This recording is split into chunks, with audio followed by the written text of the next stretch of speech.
Hello students, today we will study regarding non-random sampling. In the previous video we have already discussed about the random sampling and its different methods.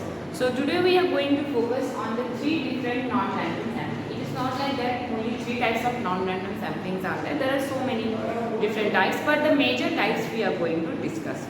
In certain books, the first category, judgment sampling will be given differently and purposive sampling will also be given differently. But they are nearly about the same. So first of all, we will discuss about judgment sampling or purposive sampling. Then we will move towards quota sampling and then the convenience sampling. So let us first discuss about the judgment sampling. What is judgment sampling? Whenever the investigator is going to the field with already a preconceived notion that I will ask the questions or I will give the schedule to those persons who will belong to this specific category, that is known as judgment sampling. That means the investigator has already decided that which kind of people will become its sample. So what kind of people will be chosen from the whole population, that is known as judgment sampling. It is also known as purposive sampling because the investigator has already decided that those samples who will serve the best to his study, they will only be selected for the study. That is known as purposive sampling. Okay, this is the first type of non-random sampling. Here the researcher or the investigator is eliminating those samples which are not that relevant for the study. So they are taking only the best or only the pre-intended samples, that is known as purposive sampling or judgment sampling. Then comes the quota sampling. Quota sampling is that when the researcher or investigator, they divide the samples into different categories. It may be boy and girl, rich and poor, highly educated, less educated, illiterate. This kind of, we are dividing the whole population into different categories and we see what is the percentage of each category. Suppose 20% people are highly educated, 30% people are less educated and 50% are illiterate. Okay, 100 is our complete population. So out of 22 people we will select from highly educated one, 3 people we will select from less educated and 5 people we will select from the illiterate people. That means we divided them in categories and then we have selected particular number of people from there, that is known as quota sampling. Okay, so this will be known as quota sampling.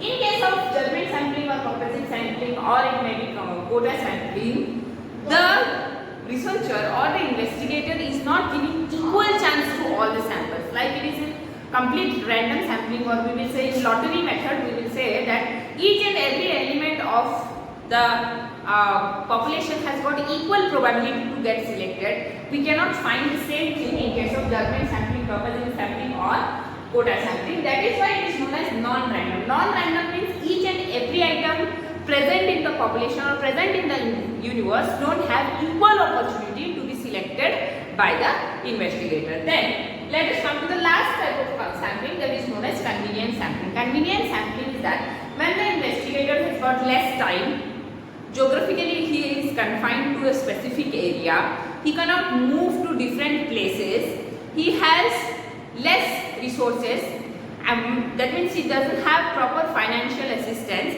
In such case, researchers or investigators, what do?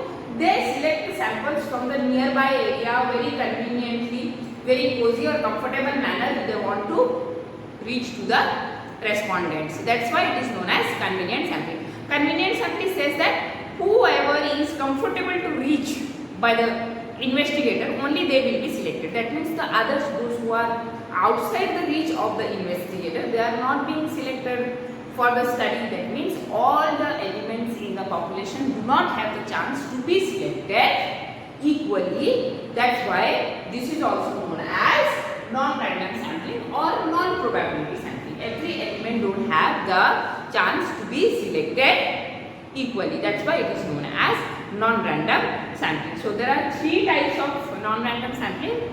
In general, in certain books you can find 4 or 5 types also. but I have given an overall approach to it. One is judgment sampling or purposive sampling, then next one is quota sampling, and the next one is convenience sampling. In judgment sampling, the investigator goes to the field with a preconceived notion that this kind of people will only be selected for my study because it fulfills the objective or purpose of my study. Then comes the quota sampling. In quota sampling, we divide the population into different groups like stratified random sampling. Okay, so from here less number of people will be taken. From here a little bit of moderate number of people will be taken. And from here higher number of people will be taken.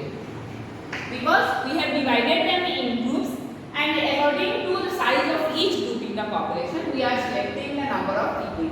That's why it is known as quota sampling. Then comes the convenience sampling. Convenience sampling means the investigator will get the data from those respondents, those who are very easy to reach, easily available. It is convenient for them, less expensive and less time consuming. So judgment sampling fulfills the purpose of the study very nicely, because the investigator tries to collect the data from those people only who will serve the objective of his study. Like I am going to have a study on sports persons, so I will not go to each and every student of the school asking regarding the sports activities in the school. I will go to the students, those who are very good at sports. Okay, so it will serve the actual purpose of my study. Like that quota sampling means if 100 students are there in my class, 40 girls and 60 boys, I want 10 samples. What I will do?